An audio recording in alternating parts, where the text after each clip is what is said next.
Hello, ladies and gentlemen. Welcome back to another episode here on African Confessions.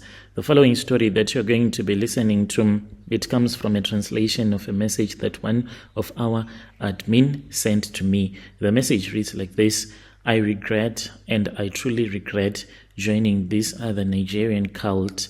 And it's not like I hate Nigerians, but because of what I am going through, I so wish that I had never met a Nigerian in my life, because my life is a mess and I am so close, like this close to ending my life, and I really do not know if God is going to save me. Please do not mention my name. I am 36 years old and I used to be someone that lived a life. I had a good job and I was someone that mattered to my family, to my friends. I was a private banker at a name-hidden South African bank. I used to live a very good life, going to work, spoke with investors, and drove a beautiful Mercedes-Benz, my first car that I had bought. I was living in Kyalami, went to the gym every morning, drank important wine.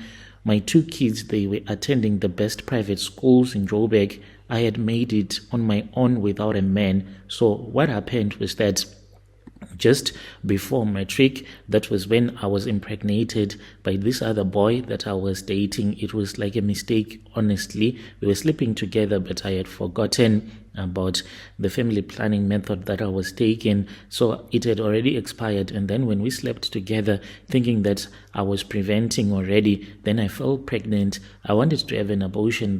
Then my mom said that she did not like that. As a Christian, you are not supposed to have an abortion, even though I had fallen pregnant by mistake. But she said God does not make a mistake when he creates life. As humans, we are the ones that makes mistakes. So she did not want to hear it about me wanting to remove this pregnancy. I kept on going to school, heavily pregnant, and I passed my matric. And after that, that was when I went to university. Because of what had happened at that time, I saw that I was supposed to be independent.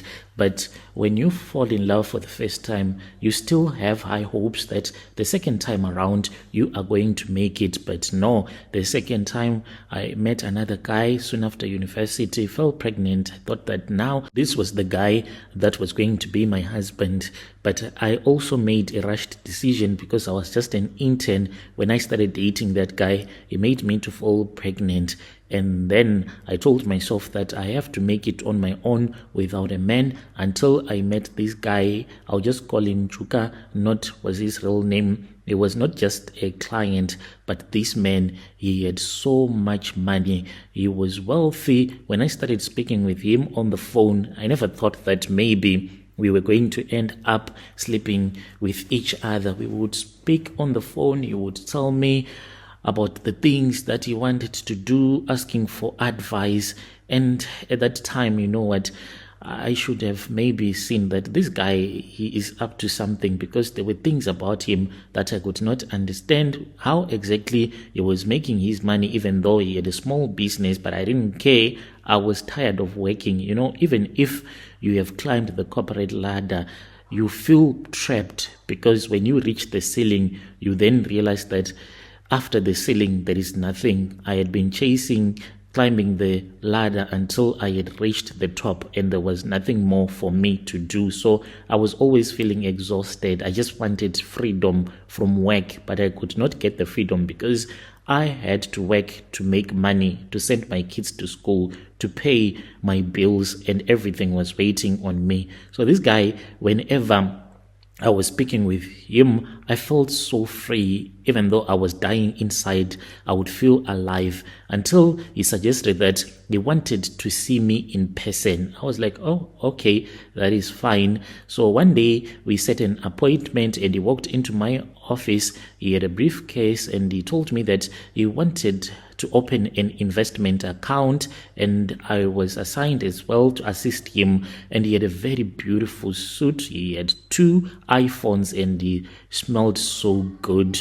I asked what kind of business he wanted after he had invested. He said that he was thinking about import and export and consulting. And I was like, consulting what exactly? As I was processing his account, like I could just imagine what I will do with all the money that he had. He then called me later that night, not about the account, he said, but he asked me if I was married. I laughed and I said, no, I'm not married.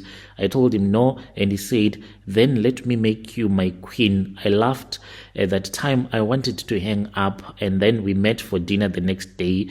With Chuka, everything moved fast. Within 3 months, I had resigned totally from the bank. There was no need to work anymore. He had given me money, and he said that he was going to start a company for me on the consulting side.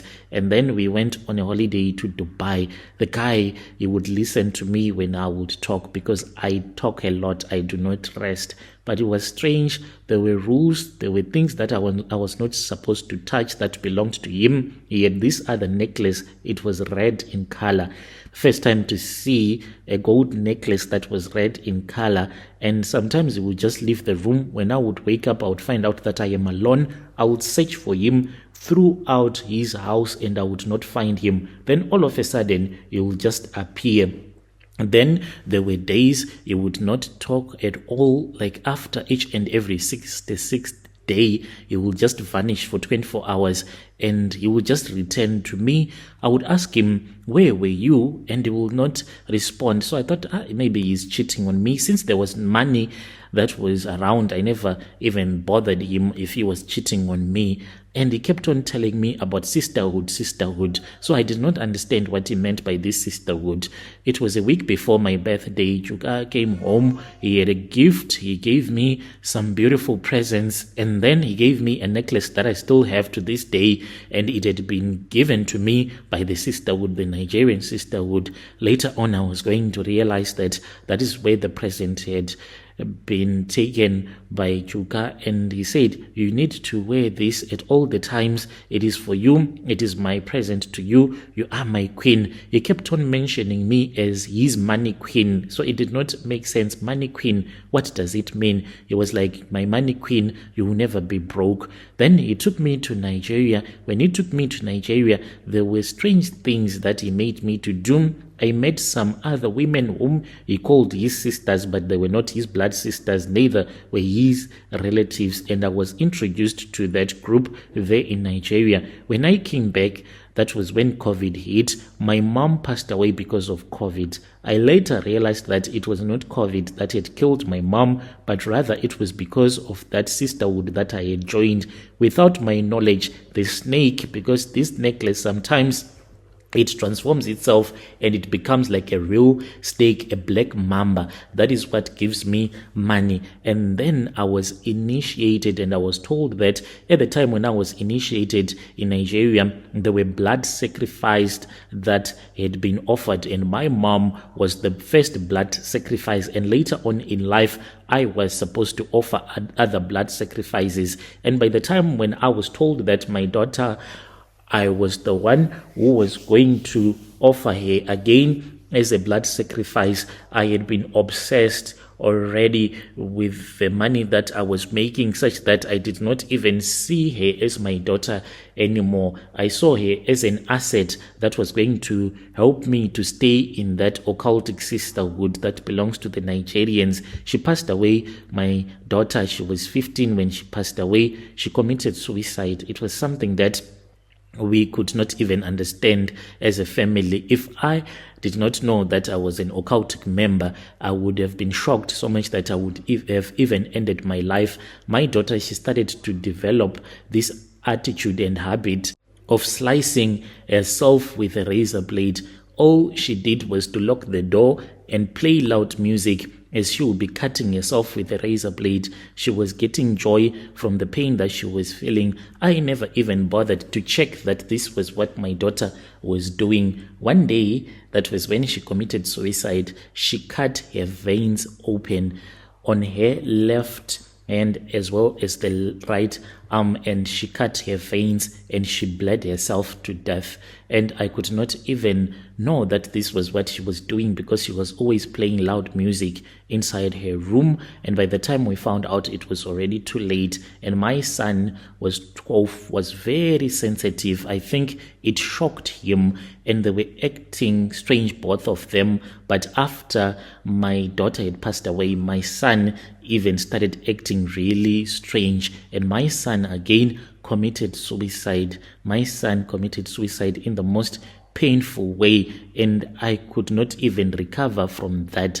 I then spoke with my boyfriend about this, and I was given some herbs. There are herbs out there that you can take, and your heart can become as cold as a rock and hard as a rock as well. That is what happened after I had been given those charms, because I was also thinking of ending my life. So my boyfriend, he passed away. It was on February 17, 2024. He collapsed. He was at a restaurant there in Senton, and then when he collapsed, he was taken to the hospital, a private one. I went and I visited him. That was when he said to me, "Very soon you are going to die." I said, "What do you mean?" He said, "Since I am the one who helped you to join this cult, very soon you are going to die." So as I am speaking with you now, it is in April 2025. I have only 3 months left to live.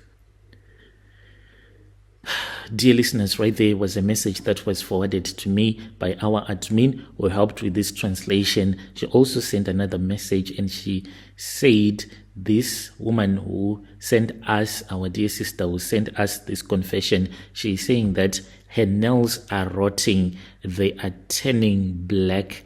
They used to be green, and now they are turning black. As for her natural hair, it is falling off as if she is in the first stages of cancer. That is the message that she sent to me. Let us try to speak with her in the comment section. Strange things indeed they do happen in this world.